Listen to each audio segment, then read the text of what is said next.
निकृष्ट कामासंदर्भात पालघर जिल्हाधिकाऱ्यांना प्रत्यक्ष भेटून निवेदन देण्यात आले आहे।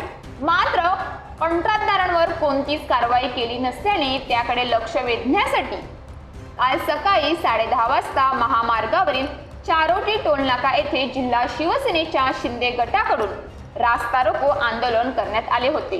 केंद्रातील भाजपाचे सरकार किती निकृष्ट दर्जाचे काम करत आहे हे काँग्रेस, उद्धव सेना किंवा शरद पवार राष्ट्रवादी बोलत नसून महाराष्ट्रात सत्तेवर असलेले मुख्यमंत्री शिंदे शिवसेनेचे नेते हे भाजपा सरकारच्या कामावर आणि त्यांच्या कामाच्या पद्धतीवर टीका करून आंदोलन करीत आहेत। एकीकडे सत्तेत सहभागी व्हायचे, सत्तेचा लाभ फायदा उठवायचा आणि सत्ताधारी किती नालायक आहेत हा सांगण्याचा प्रकार शिंदे शिवसेनेचे पालघर जिल्ह्याचे नेते कुंदन संखी यांनी आंदोलन करून सरकारची निष्क्रिय पद्धत चव्हाट्यावर आणली आहे।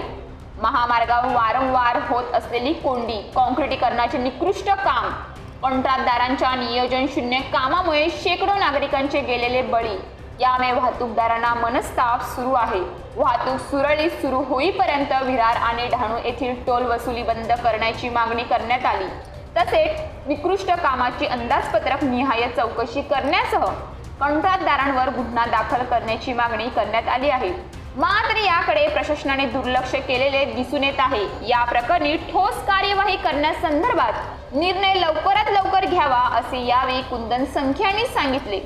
शिंदे शिवसेनेच्या पालघर जिल्ह्यातील नेत्यांनी केलेले आंदोलन म्हणजे भाजप सरकारचे निष्क्रिय कामकाज, गुजराती ठेकेदारांचा चाललेला मनमानी कारभार, हजारो अपघाताद्वारे अनेक नागरिकांचे गेलेले बळी अशा निष्क्रिय पद्धतीविरुद्ध सत्तेत सहभागी असलेले शिंदे शिवसेनेचे पालघर जिल्ह्याचे नेते जर आंदोलन करत असतील तर ही नोटंकी म्हणावी का की जनतेच्या समस्यांवर उठवलेला आवाज म्हणावा। यावर नागरिकांमध्ये उलटसुलट चर्चा सुरू आहे। असंख्य अपघात होऊन शेकडो जणांचे बळी गेले असताना त्यावेळी सर्व पक्षाचे नेते कार्यकर्ते काय करत होते असा देखील प्रश्न उपस्थित केला जात आहे।